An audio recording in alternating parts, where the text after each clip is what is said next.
Alright guys, so I decided to show you the easiest way I found to rig decoys, especially this technique works well in Florida, for hunting in Florida. So these are some I already have rigged up. I have some more that I have rigged up in my garage that I've been using and messing around with. And I've been looking for a good method now for several years. Haven't been able to quite find what works best for me. I've used other methods, and you just don't have enough stuff. Like, there's not enough line to work with. For example, recently this season, I was out duck hunting, and we got all set up. Perfect morning, everything was going good. Get out to the spot, nice high tide. Since we're hunting, salt water for these ducks, because it's Florida and it's kind of tough where I live to just hunt freshwater areas that are real shallow and muddy and whatever. So, show up at this area, got to put the decoys out. All the water's about, I don't know, just above waist deep, so like right in here. It's a little deeper than, waist deep. So, we get out there. It's too deep to work in. All the decoys, for the most part, aren't catching, and they're just kind of sliding all over the place. Wasn't great. Ever since then, I've been looking for a way to rig up deeper decoys and have them more convenient. So, what I've come up with, which I've seen some other people do, but I want to show you how I've been doing it, is this method. It's a Texas rig method, but it's kind of got a different twist on it almost. Almost. I say almost because it's not really that crazy. So, got a couple of them on here already. Got a carabiner. I made a loop out of some extra mono I had left over, 300-pound mono. Crimped it, big loop, so I can grab it easier instead of trying to put a finger through this smaller carabiner. Okay, and I rigged them up with about 5 to 6 feet of line because that's what you kind of need to hunt around here. And it's about perfect. I wouldn't go much longer than about 6 feet or it gets kind of weird. Now, I run it through a weight, and then I crimp it on the other side. So, you need 2 crimps and a weight for each decoy. And I got some more I'm going to be doing. So I'm going to show you how I'm doing them since I already have some rigged up. And I thought this looks real good. So, I have some of these loops pre-made, which I've already made. Got 4 here. A few of them, okay? Got a couple of those. There's one in this decoy that I'm rigging. So I'll show you what I did before I'm done. I've slid it through the hole. You slide your line through the hole once you've made it. Okay. What you do to make this is you put it through the crimp. Do 3 reps. When it's 4, it gets too big and it doesn't work too well. 3. Slide it back through the crimp. Leave a little bit of a tag on there. If this would focus. There's a little bit of a tag on there. Come on, focus. Whatever, you get the point. We're leaving a little tag on there. There we go. Little tag. And then you crimp it down. Okay? You want to crimp it as good and as tight as you can get it. And then this is the side that the carabiner is going to be going through. So, the weight's going to be on this side. So what happens is, weight goes down to the bottom, pulls it. Holes right here. Snatch, pull it on the carabiner, done. The weight's at the bottom. It's on the carabiner. Quick, simple, easy, quickest method I've found. No wrapping around decoys, nothing. Texas rig, and it gets it done because it's in 6 foot long things. So, now what you do with this is you have some extra mono. Slide your second crimp on there. Slide it out, pull a few inches or whatever, slide it back through towards a loop, pull it tight. It'll make a small thing just enough to stop it to where this weight won't slide off, and then that's it. I'll show you real quick what I'm doing. Okay. I can't turn that around, so we're going to set this up the best we can. Alright. I'm going to attempt to get this closer to it. Alright, guys.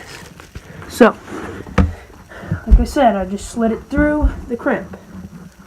Just got that slid through the crimp. I have my weights, decoy, weight. Okay, so I'm going to make a loop. I'm going to pop this back through this crimp here. It's really not that tough. You just got to mess with it sometimes because when you cut them off, they're end up with kind of like a tag on there. You just gotta wiggle them in there. Pop it out the other side. So, I get it right at the very back end. I don't push it through like this. I get it right there. Because watch, you'll see why. I'm going to pull my main line. Pull, pull, pull. I don't want to loop at all. I don't want to have to mess with any line on here. I just want it to stop it. I want that crimp to be on there secure. So, I'm pulling, I'm pulling, I'm pulling, I'm pulling. And when you get to the end, what'll happen is, when you get a little bit of line left, give it a pull.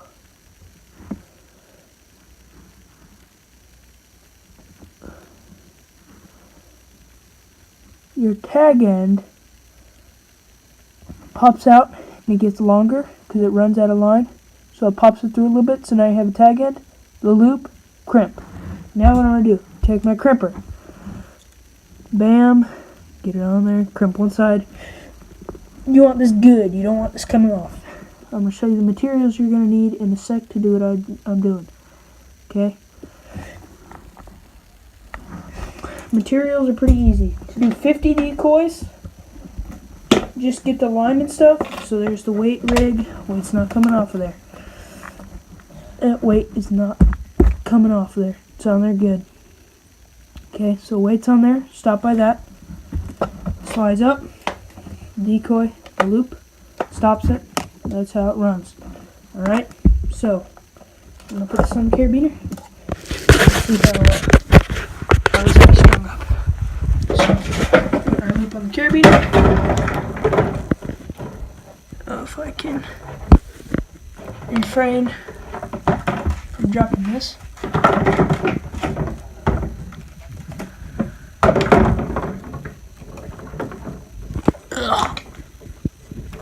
There we go.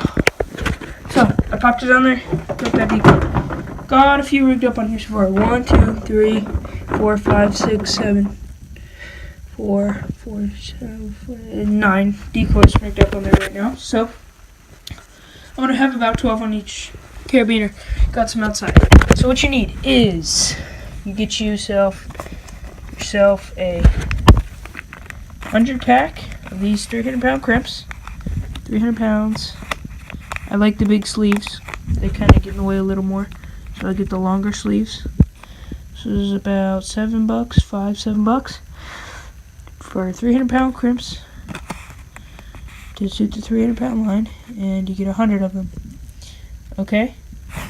So these are some more I'm going to be using. I've already used some. Now what you need is 300-pound mono. Now this stuff is stiff, which is good, because if it's not stiff, that loop at the end won't work. So if you use regular decoy line, that's that stuff.